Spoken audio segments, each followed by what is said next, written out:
Jambo jingine ayuhannas ambayo ni muhimu kulifahamu, kwamba hawa watetezi wa demokrasi hawa wanatuaminisha kuwa demokrasi ina misingi yake, na yale mambo ambayo yanapatikana katika hiyo misingi ya demokrasi hayo hayapatikani nje ya demokrasi na nje ya misingi yake. Hivi ndivyo wanavyotuaminisha kwamba demokrasi ina jambo hili, ina hili, ina hili, ina hili, ina hili, ina hili. Haya huwezi kuyapata nje ya demokrasi. Kwa hiyo ukiwa hutaki demokrasi, hutaki haya mambo, halafu wanakutajia mambo mazuri mazuri. Kwa mfano, katika misingi ya demokrasi wanakuambia utawala wa sheria. Kwa hiyo hutapata utawala wa sheria nje ya demokrasi. Katika misingi ya demokrasi, haki. Kwa hiyo wewe hutapata haki nje ya demokrasi. Utaka haki, lazima demokrasi. Katika misingi ya demokrasi, usawa. Kwa hiyo hutapata usawa nje ya demokrasi. Katika misingi ya demokrasi ni uhuru wa kujieleza. Kwa hiyo hutapata uhuru wa kujieleza nje ya demokrasi. Kama maana yao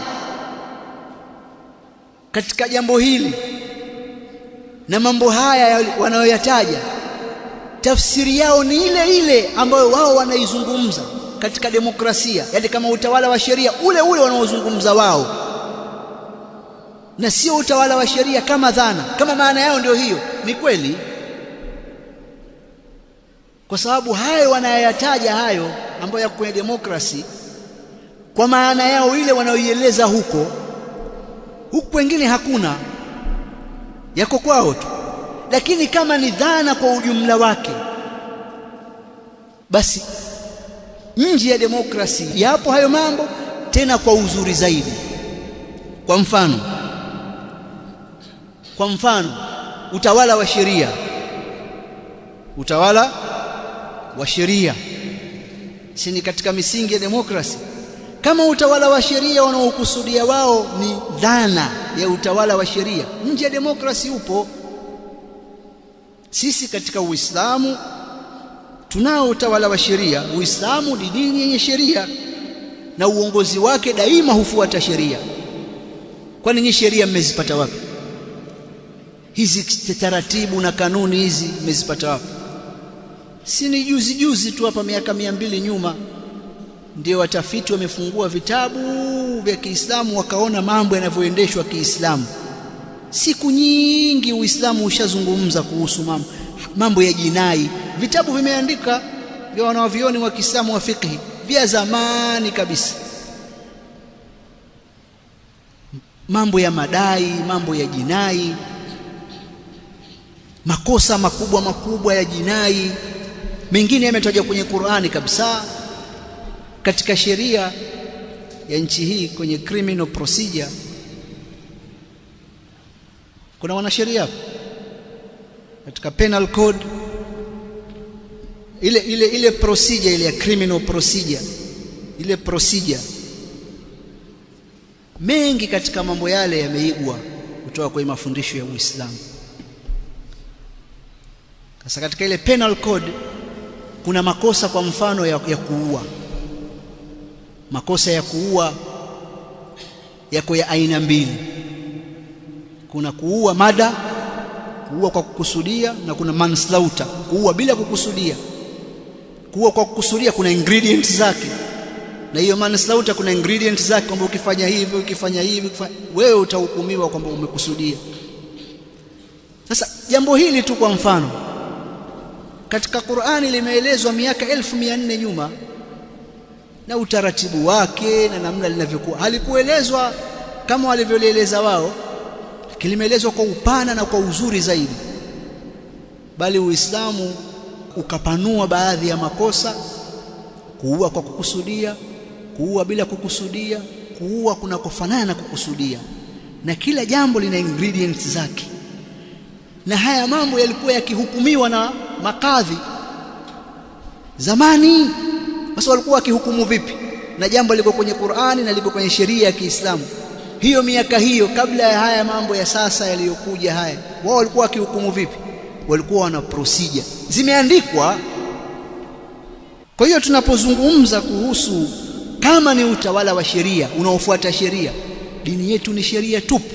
Huu ni mfano halisi wa kwamba nje ya demokrasi mambo haya yapo, na tusiaminishe kwamba ndani ya demokrasi ndiyo yapo, nje ya demokrasi hakuna utawala wa sheria. Bali Uislamu umefikia kiwango cha juu kabisa cha utekelezaji wa sheria ambacho hakijafikiwa na mfumo wowote na wala hakitafikiwa na mfumo wowote, na ushahidi upo mwingi kabisa.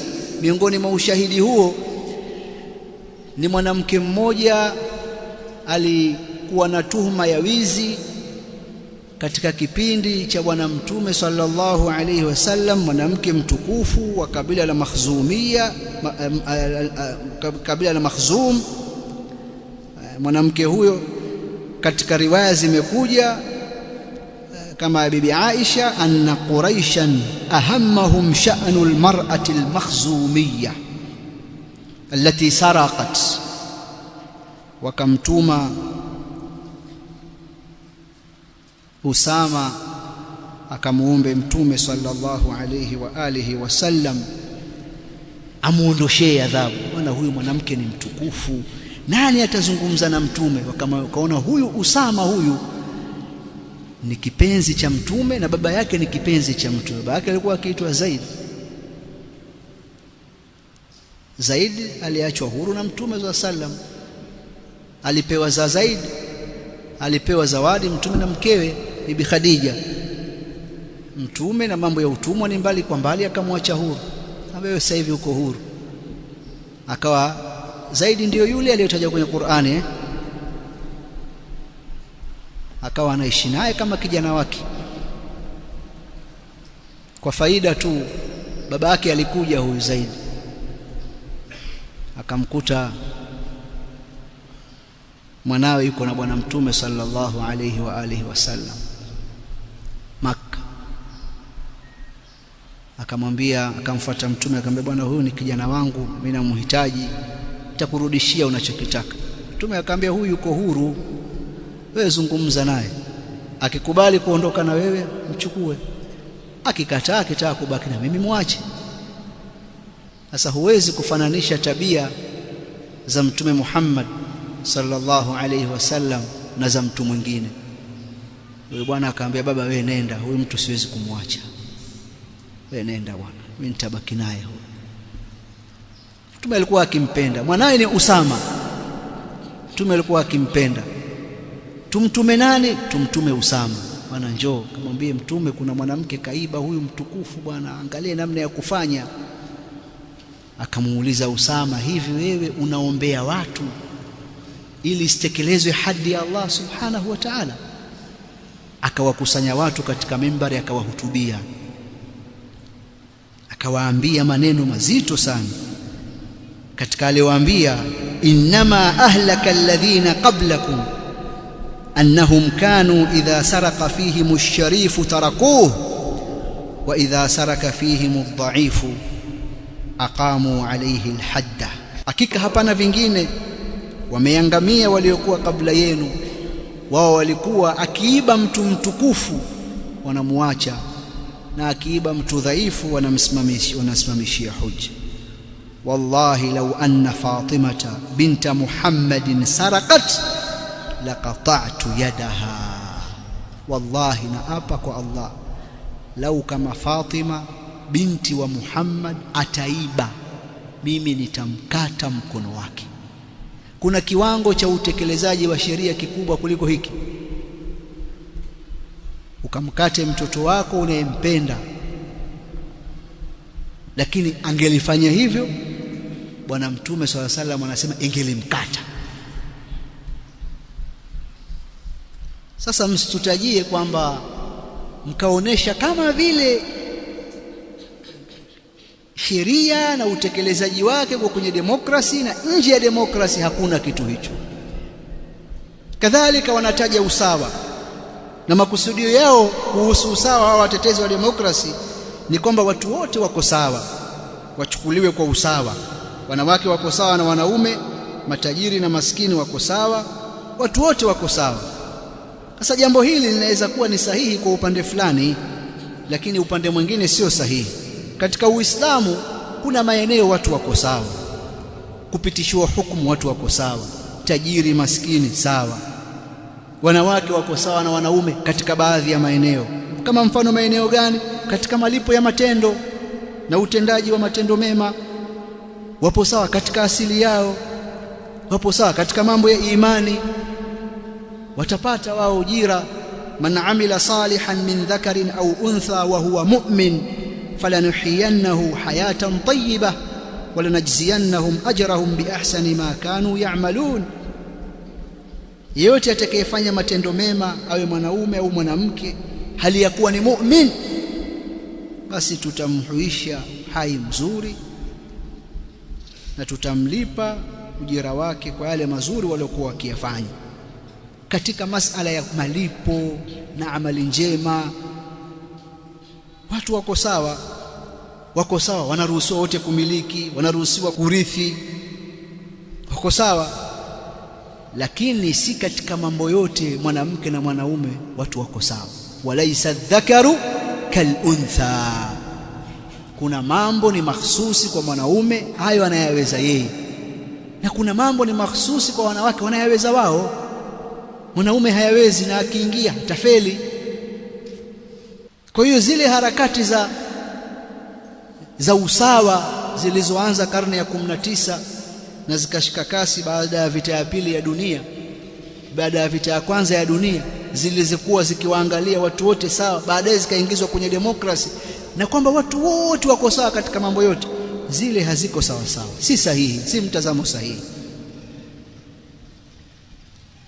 Kwa hiyo katika usawa, sisi tuueleza usawa hivyo, kuna mambo watu wako sawa na kuna mambo hawako sawa. Kwa hiyo ikiwa ni hivyo, uadilifu ndio utatumika, na ndiyo maana ya kusisitizwa uadilifu katika Uislamu. Kuna sehemu nyingine usawa hauna maana tena. Kadhalika wanatuaminisha hawa jamaa wa demokrasi kwamba hakuna uhuru wa kujieleza au hakuna uhuru nje ya demokrasi. Uwe ni wa kujieleza au wote, lakini nje ya demokrasi hakuna uhuru. Watu wanaoishi katika nchi ambazo hazina demokrasi hawana uhuru, hawana raha, wanaishi maisha ya kizamani, conservatives. Hiki ndio ambacho wao wanataka kutuaminisha. Sisi twasema watu wanaoishi katika Uislamu wana uhuru, na dini ya Kiislamu imekuja kuwaweka watu huru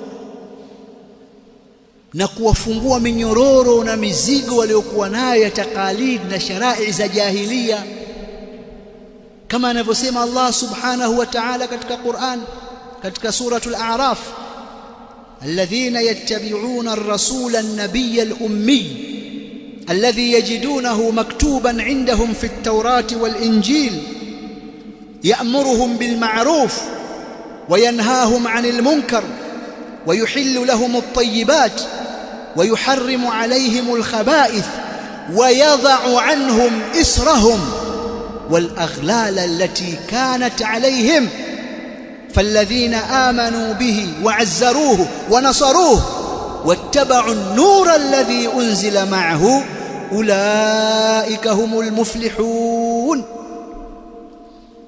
Allah anawasifia wale wafuasi watakaomfuata mtume an-nabii al-ummi, asiyejua kusoma kilichoandikwa, wanayemkuta ameandikwa katika Taurati na Injili, nabii anayewaamrisha mambo mema na kuwakataza mabaya.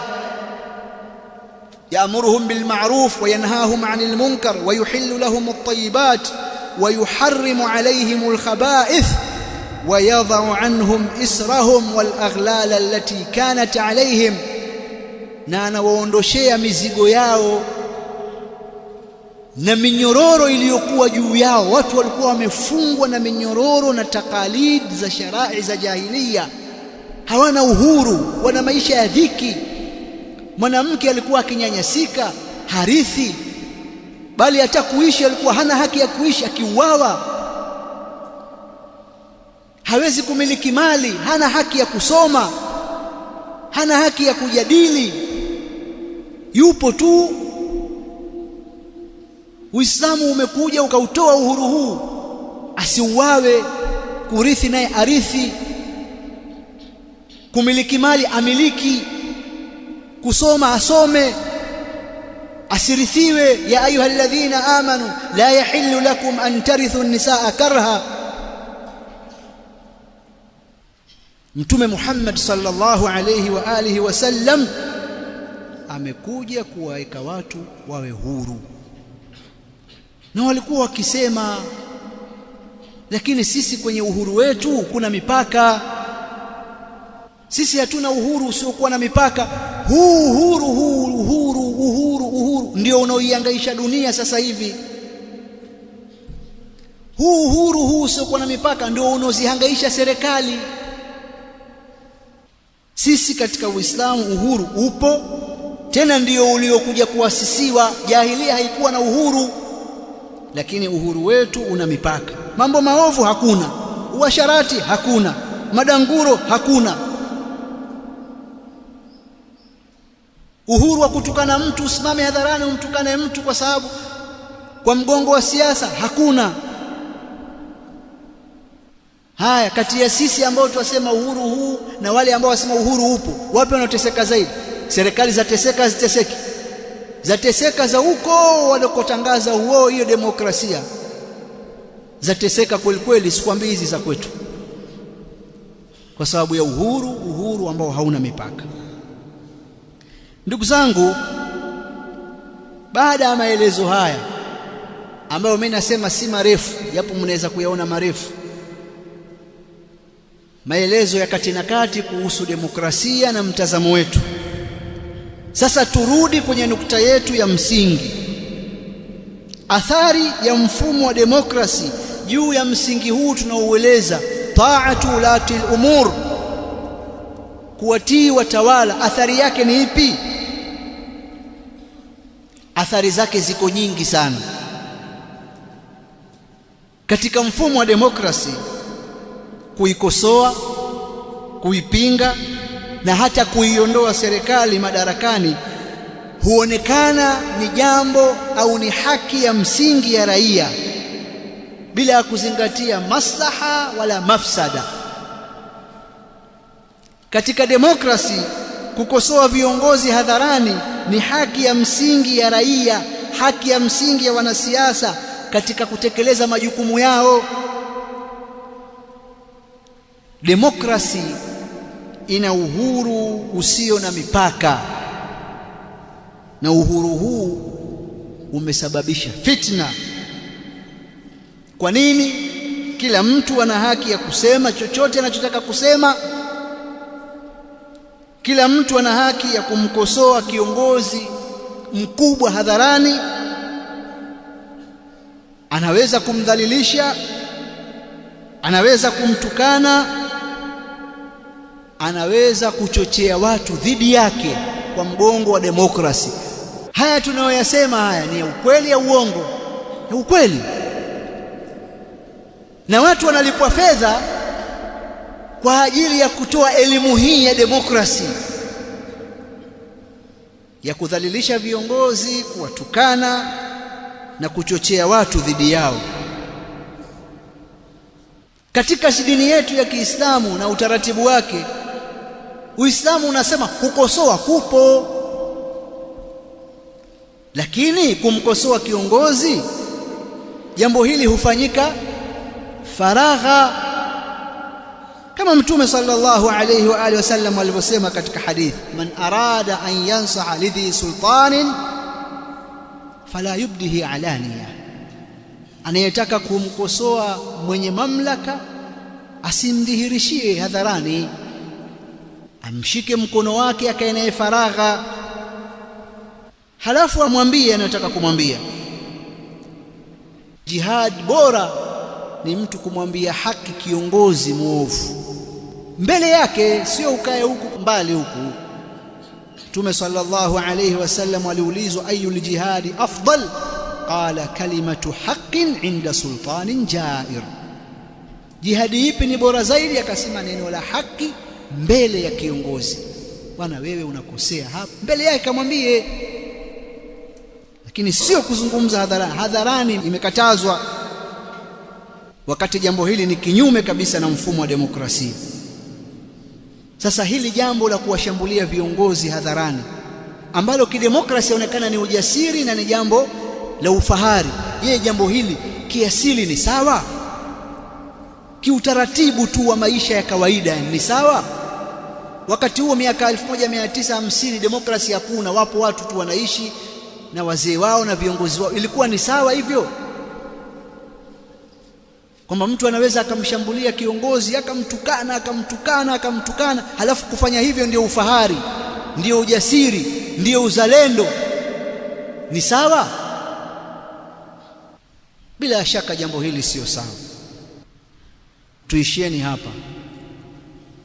Baada ya maghrib tutaendelea na kipengele hiki cha demokrasi kidogo, halafu tuingie katika nukta zetu nyingine za mwisho insha Allah. Subhanakallahumma bihamdik, nashhadu an la ilaha illa anta, nastaghfiruka wa natubu ilaik. Assalamu alaykum wa rahmatullahi wa barakatuh.